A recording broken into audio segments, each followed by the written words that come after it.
Welcome back, focused learners. Today's explainer is going to be incredibly special. We're not just going to look at teaching as a regular job or some standard 9-to-5 grind. Instead, we're actually going to map out the epic hero's journey of becoming an educator. We're going to peel back the layers of what it truly deeply means to stand at the front of a classroom. Okay, let's just dive right into our roadmap for today. We're going to be exploring 4 main areas. First, the call to teach. Second, sent to the arena. Third, mother of all professions. And finally, number 4, the ultimate challenge. All right, starting us off with Section 1, the call to teach. You know, the word vocation actually comes from the Latin word vocare, which literally translates to call. And think about it. When someone calls you, you've got a fundamental choice to make, right? You have to respond. Historically and spiritually, this idea has some incredibly deep roots. In Christian traditions, figures were called by God to serve and evangelize, and they answered with a resounding yes. In Islamic traditions, Allah called upon Muhammad to spread teachings, and he gratefully responded. In that very same vein, teaching is framed as a profound, almost divine call to serve. It's not just a career choice, it's an answering of a call. But let's be totally real for a second. Perhaps you never dreamed of being a teacher. Am I right? Think back to when you were younger. Was teaching really your first choice, or did life kind of just pull you in this direction? You were probably dreaming about, I don't know, achieving a high rank, securing a really prestigious position, getting famous, or making a massive salary. But here is the brave reality of the situation. Entering a college of education means you responded positively to that call, despite all the anxieties or uncertainties you might have had about the future. It is entirely normal to be bombarded by worries about what lies ahead. But what truly matters is that you stepped up, you chose to become firmer, stronger, and more dedicated as the years go on. Moving right along to Section 2, sent to the arena. Because teaching isn't just a vocation, it is a mission. And the root of that word is missio, a Latin word meaning to send. So what does this actually mean for you? It means that after you accept the call, you don't just sit there. You are assigned a massive task, and then you are sent out into the world, specifically to deal with diverse students from all walks of life.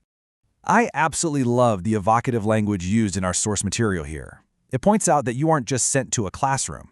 You are literally sent to the arena of teaching. Your primary mission in this arena? To spread the truth. It is a wildly challenging, weighty task that's been entrusted to you. And surviving in an arena demands that you are incredibly well prepared. So how exactly does an educator arm themselves for that arena? Well, step 1 is your pre-service preparation in college. That's where you hone your initial knowledge and skills. Step 2 is the real world of teaching. That's your proving ground. But look closely at steps 3 and 4, continuing professional education and graduate studies. The mission demands that you constantly stay on top of new information. Education for teachers absolutely never stops. The golden rule here, once a teacher, forever a student. Which brings us to Section 3, mother of all professions. People often ask, is teaching a profession? Definitely yes. But it goes way beyond that. It is the mother of all professions. Think about it for a second. There are absolutely no other professionals out there without the teachers who honed them first. A right teacher creates the best doctors, highly skilled engineers, honest politicians, and law-abiding citizens. Every single great achievement in our society traces its roots right back to a classroom. So the crucial takeaway here is that to bear the massive weight of being the mother of all professions, you need an unshakable base. You need strong moral, ethical, and religious convictions. These internal foundations are the engine driving your dedication to public service. And notice what isn't the primary driver on this list: the amount of your salary and benefits. Now, while those are obviously important for survival, they're secondary elements in this context. Your true fuel is that inner desire to contribute to society and inspire children to become who they are truly meant to be. And that brings us to a really beautiful climax for this section. The notable educator Mac S. Tribble said it best. He said, "The chance to inspire another human being is not an opportunity, it's a challenge. I want to inspire the children who will represent the future of our great nation." That right there, that is the heavy, beautiful mantle every single educator takes on. All right, let's get into our final section, number 4, the ultimate challenge.